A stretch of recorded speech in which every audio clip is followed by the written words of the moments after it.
Hi everyone! Welcome back to a fabulous video about our internship with my friend Marilou. Hi.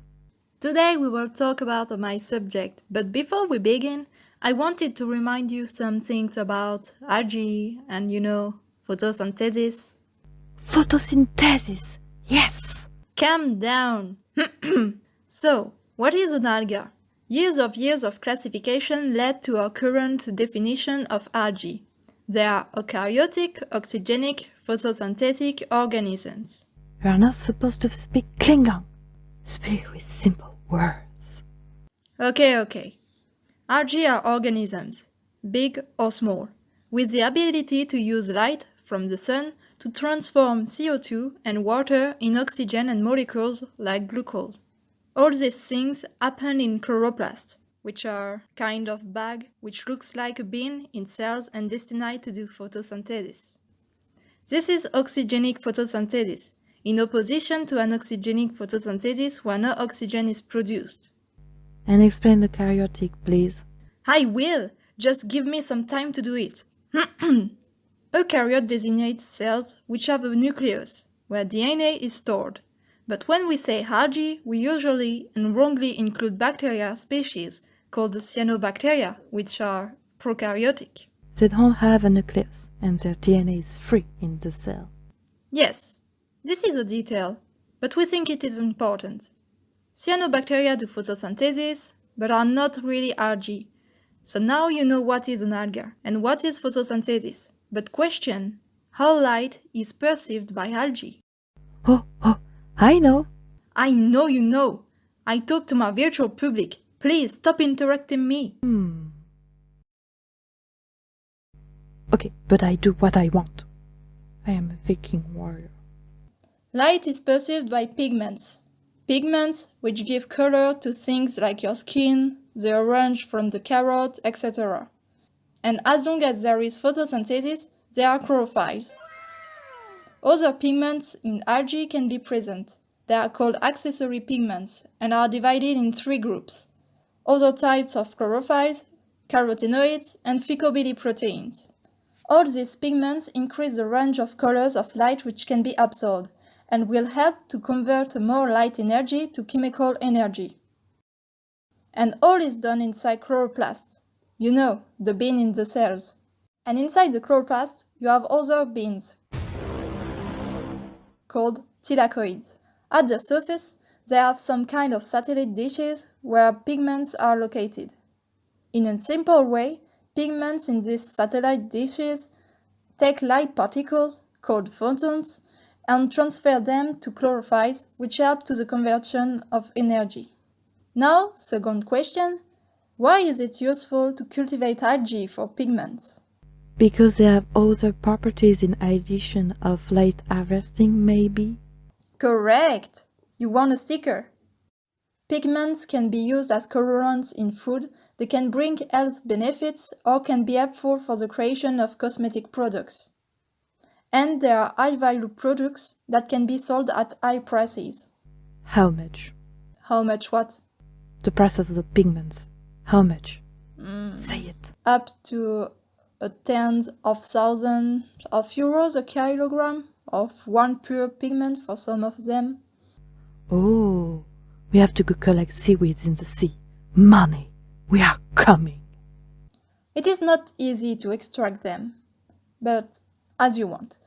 One example of accessory pigments which can be produced is fucoxanthin, which has multiple properties like anti-inflammatory, antioxidant, anti-cancer.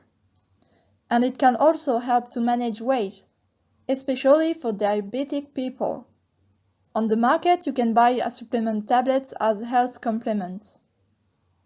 And this is why production of algae is interesting. Firstly, because you can eat some species in sushi, and secondly, because they contain a lot of molecules of interest. Pigments, lipids, carbohydrates, pigments, like fucoxanthin. Okay, but other pigments exist? Yes, but I want to talk about fucoxanthin. These interesting molecules can be more produced by playing with parameters like light and CO2 rate. I will talk about light because this is my subject, and you will love it. And later, Marilu will talk about her CO2 project, but mine is better, of course. Whoa, thank you for your support.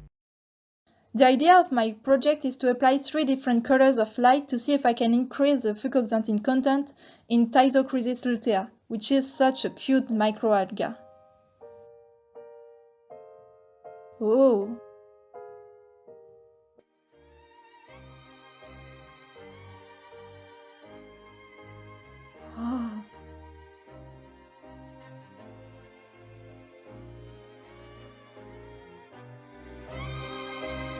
Mine's a bit cuter, but whatever.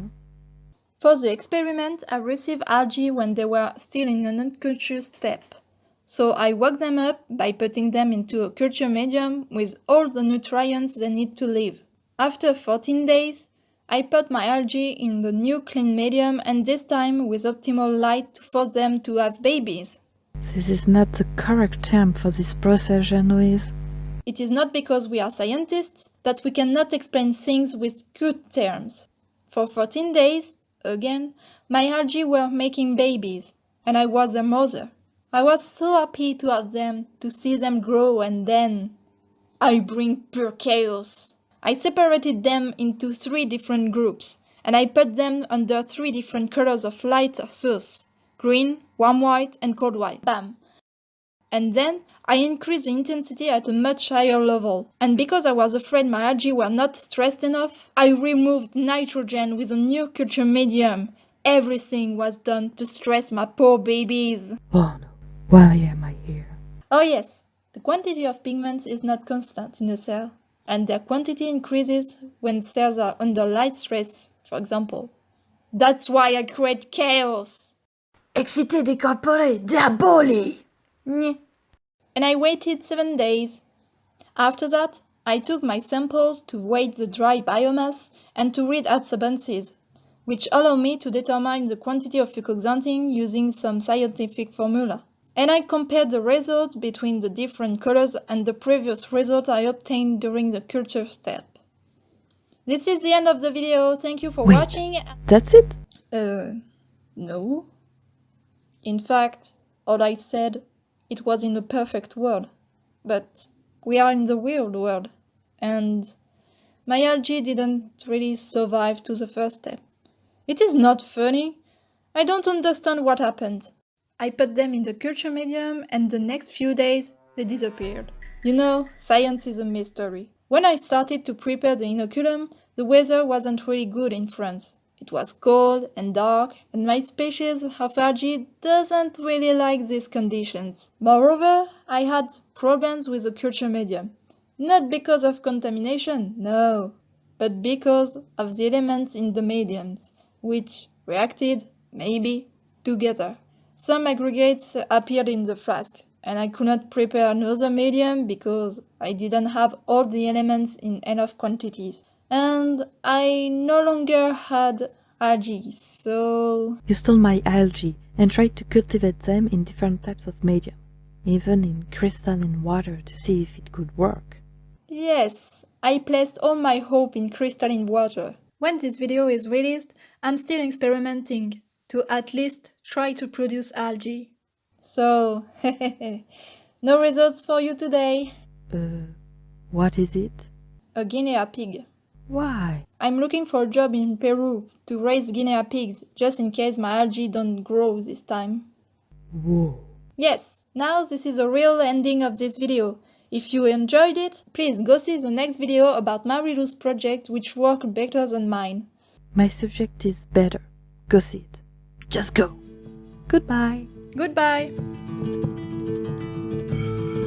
Hey Marilu, I am in Peru. I bought 2 guinea pigs to start my own guinea pigs farm. I hope you checked your guinea pigs were the opposite sex. Oh.